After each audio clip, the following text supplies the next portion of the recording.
Good morning student. This is chapter 3rd of history class 9, Nazism and the rise of Hitler, and topic is 2.2 reconstruction. Already we know that the condition of the Germany was not a good, और जो उसकी currency है वो day bye उसकी जो currency की जो value है वो डे बाय डे जो है पूरी तरह से गिरती जा रही है।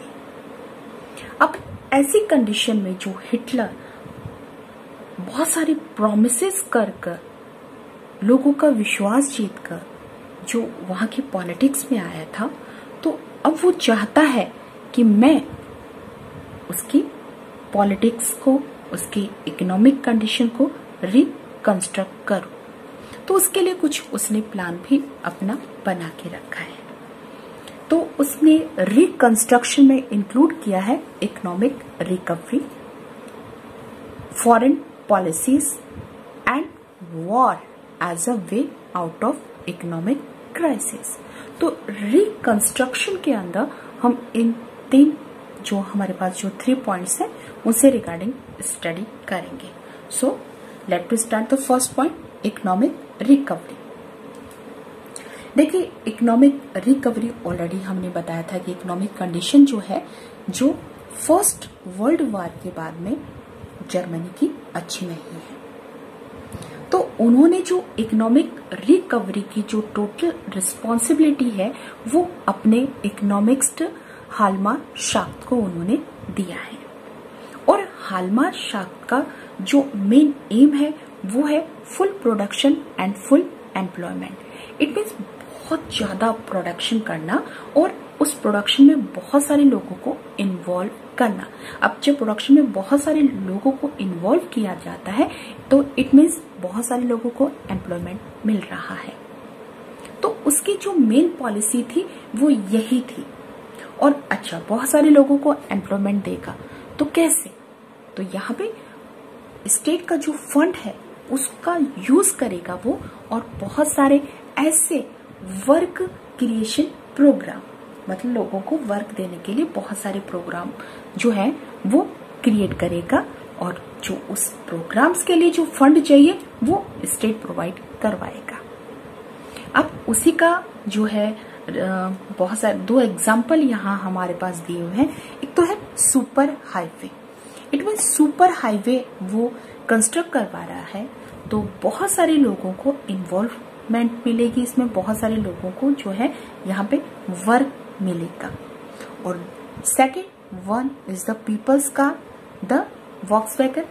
तो ये एक कॉमन पीपल की जो है कार है जो उसने इसका मैन्युफैक्चर करवाया है और बहुत सारे लोगों को काम दिया है।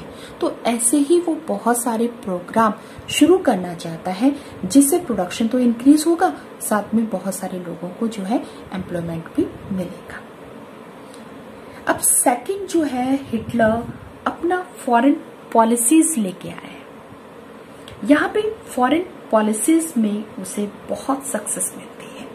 स्टार्टिंग में बोल सकते हैं, और उनकी इस सक्सेस को देख के तो लगता है कि the reverse the destiny of the country, कि उसका भाग्य जो है वो बदल रहा है। अब उसकी फॉरेन पॉलिसीज में उसने क्या किया है? तो जनरली हिटलर की जो फॉरेन पॉलिसीज जो है उसके रिगार्डिंग क्वेश्चन पूछा जाता है कि right about the foreign policy of the Hitler, या ओके। तो फर्स्ट 1933, इट वाज 30 जनवरी 1933 में ही pulled out the league of nation. First world war के बाद जो लीग ऑफ नेशन जो है वो बनाया गया था। बहुत सारी कंट्रीज जो है वो इसके मेंबर्स थी, और जो भी कंट्रीज उसकी मेंबर्स थी उन्होंने प्रॉमिस किया था कि वो फ्यूचर में जो है ऐसे वॉर जो है वो रिपीट नहीं होने देगी। लेकिन हिटलर ने जैसे ही पावर उसके पास आता है तो 1933 में उसने सबसे पहले लीग ऑफ नेशन से अपनी जो मेंबरशिप है वो हटा लेता है। इट मीन्स वहां से वो पल्ला झाड़ लेता है।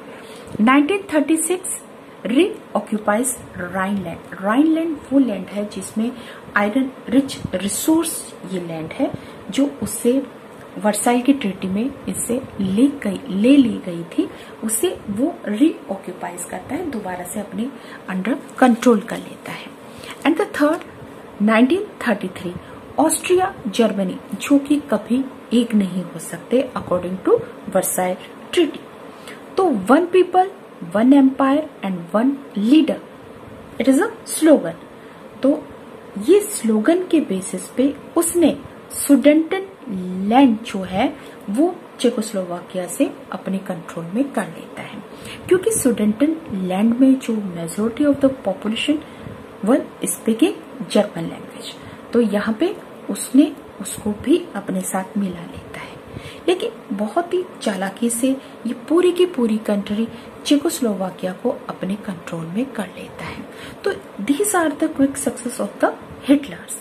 और इन क्विक सक्सेस से ये लग रहा था कि हाँ, वाकई जो है जर्मनी रिकंस्ट्रक्ट की जा रही है। ओके, लेकिन यहाँ पे हिटलर ऐसा पर्सन था कि अब ये सक्सेस उसे मिली है तो ये वो यहाँ पे रुकने वाला नहीं था। उसने वार को जो है अपना बेस किया है उसको, कि वो चाहता है कि मैं ज्यादा से ज्यादा अपनी कंट्री की बाउंड्री को इंक्रीज करना चाहता हूँ, अदर कंट्रीज पे कंट्रोल करना चाहता हूँ। Economist of the Hitler was shocked और उसने एडवाइस किया है हिटलर को कि जो हिटलर ने उसे जो कंटिन्यू हिटलर जो है इन्वेस्टमेंट बोलिए या पैसा जो है वो वेपन्स वगैरह पे लगा रहा है। तो एडवाइस हिटलर अगेंस्ट इन्वेस्टिंग कि आप जो है युद्ध पे वॉर के ऊपर इतना इन्वेस्टमेंट ना करें। लेकिन हिटलर तो वो पर्सन है जो उसे सजेस्ट करता है, उसे तो वो बिल्कुल भी पसंद नहीं करता। And sharp had to leave from his post. अब हिटलर जो है वो वार को ही क्यों चुनना चाहता है, क्यों उसने इस वे को रिकंस्ट्रक्शन के लिए चूज किया है? तो हिटलर का मानना है कि resources were to be accumulated through expansion of the territory. It means अगर वो अपनी कंट्री की बाउंड्री को इंक्रीज करता है तो यहाँ पे जो है इस पार्ट के रिसोर्स भी उसको मिल जाएंगे और डेवलपमेंट के लिए रिसोर्स बहुत जरूरी है। तो यहाँ पे हिटलर का वॉर का जो रास्ता चूज करने के पीछे रीजन यही है कि वो बहुत बड़े एरिया को अपने लोगों के लिए रखना चाहता है, वो अपनी कंट्री के लिए रिसोर्स जो है उन्हें एक्यूमुलेट करना चाहता है। तो कोई भी ऐसा नहीं था जो कि उसके इस फॉरेन पॉलिसी के अगेंस्ट हो, या हिटलर जो इतना पावरफुल बनता जा रहा था कोई उसे रोकने वाला था। तो यहाँ पे उस जो भी हिटलर इतना काम कर रहा था तो unspoken supported of England. It means England को पता है कि हिटलर क्या कर रहा है, लेकिन फिर भी उसने बीच में किसी भी तरह का इंटरफेयर नहीं किया। और इंटरफेयर न करने के पीछे रीजन ये बताया जाता है कि जर्मनी के साथ जो वर्साइल की ट्रीटी में हुआ था वो अच्छा नहीं हुआ था। अगर वो अपनी रिकवरी करना चाहता है तो अच्छी बात है। तो इस सोच के साथ जो है इंग्लैंड शांत था, लेकिन हिटलर शांत नहीं था ना, उसे तो वॉर करना था और वॉर ही वो एक रास्ता था जिससे इकोनॉमिक क्राइसिस जो उसकी कंट्री में आ चुका है, आर्थिक संकट जो उसकी कंट्री फेस कर रही थी। लेकिन हिटलर को जो एक सिंगल वे जो उसे दिखाई दे रहा है वो है सिर्फ और सिर्फ वॉर, क्योंकि वॉर ही उसे लगता है कि वॉर ही वो तरीका है जो उसे इकोनॉमिक क्राइसिस से उसकी कंट्री को जो है बाहर निकाल सकता है। और वॉर के पीछे उसका क्या थॉट है वो ये है कि वो जो भी कंट्रीज है जिसको वो कंट्रोल में करना चाहता है या अपनी बाउंड्री को इंक्रीज करना चाहता है, इट मीन्स जिस भी कंट्री को उसने अटैक किया है, उसको कंट्रोल किया है, तो उसके रिसोर्स भी उसकी कंट्री के नाम पे हो जाएंगे। इसी सोच के साथ जो है हिटलर ने वॉर के रास्ते को चूज किया है। अब देखिए उसने क्या किया। फर्स्ट सितंबर 1939 जर्मनी इन्वेडेड पोलैंड। पोलैंड पे अटैक कर देना। अब पोलैंड पे अटैक करने के साथ ही फ्रांस और इंग्लैंड जो है उनसे उसकी लड़ाई शुरू हो जाती है। इन सितंबर 1940 ट्रिपार्टी पैक्ट जिसमें Germany, Italy and Japan include होते हैं। जब ये तीनों कंट्रीज जो है वो आपस में मिल जाती हैं तो ये ट्रिपार्टी पैक्ट जो है साइन करती हैं, जिनमें एक दूसरे की मदद की ये प्रॉमिसेस इनके द्वारा किए जाते हैं। ट्रिपार्टी पैक्ट जैसे ही साइन होता है, जो हिटलर है, जर्मनी जो है वो बहुत ज्यादा पावरफुल हो जाता है।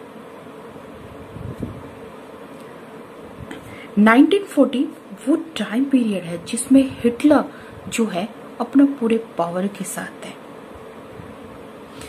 पिनेकल इट मीन्स वो पूरे अपनी शिखर पे, चोटी पे, हाइट पे पहुंच चुका है।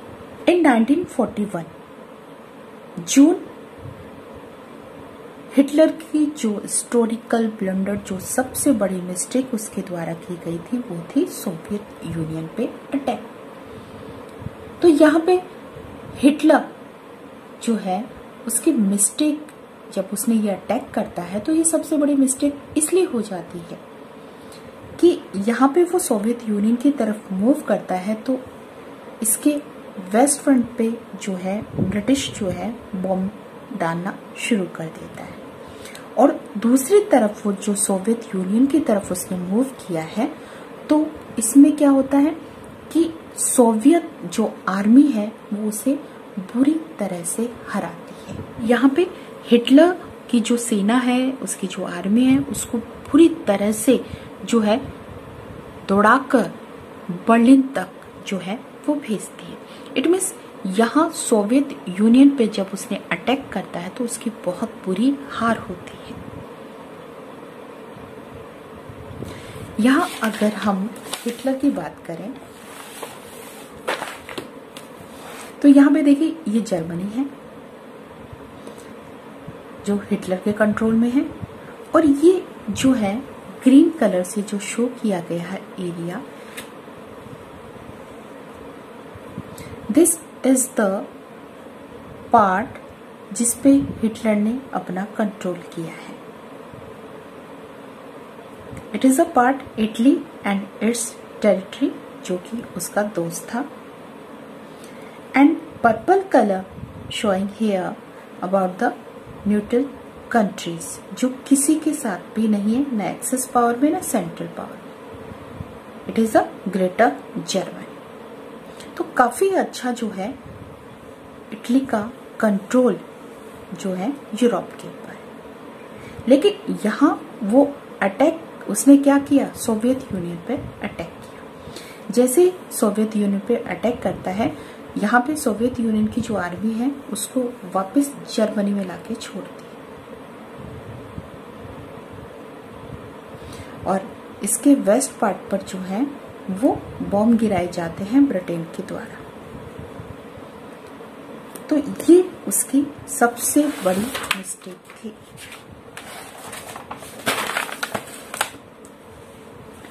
And here is a question, how did USA enter into the World War II? Second world war में यूएसए अमेरिका पार्टिसिपेट कर रहा था, लेकिन यहाँ पे वो बिल्कुल भी इस वॉर में पार्टिसिपेट नहीं करना चाहता था, क्योंकि फर्स्ट वर्ल्ड वॉर में जो इकोनॉमिक लॉस उस कंट्री का हुआ है उसकी रिकवरी बहुत मुश्किल से हो पाई थी।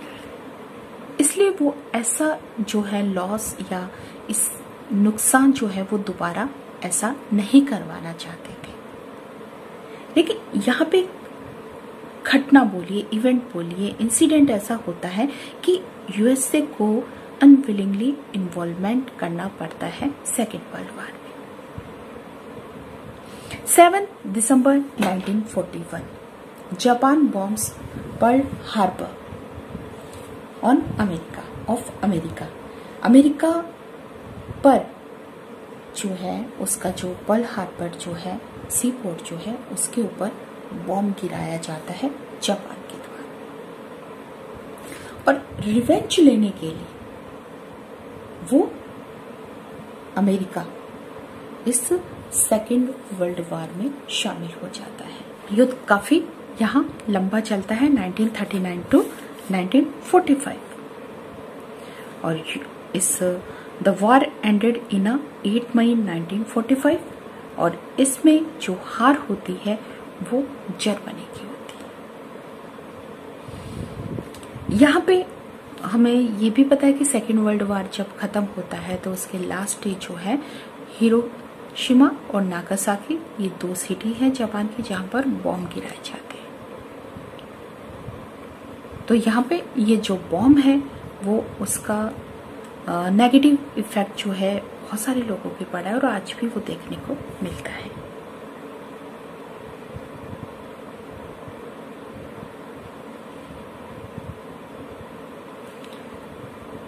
बहुत सारे लोग जो हैं सेकेंड वर्ल्ड वॉर ये जो माइंड में अपनी बातें याद रखते हैं। तो सेकेंड वर्ल्ड वॉर के अंदर यूएसए जो पार्टिसिपेट नहीं करना चाहता था वो जापान के चलते पार्टिसिपेट करता है और अपना इसका बदला लेने के लिए जब सेकेंड वर्ल्ड वॉर खत्म हो जाता है तब अमेरिका के द्वारा जापान के ऊपर बॉम्ब गिराया जाता है जो कि बहुत ही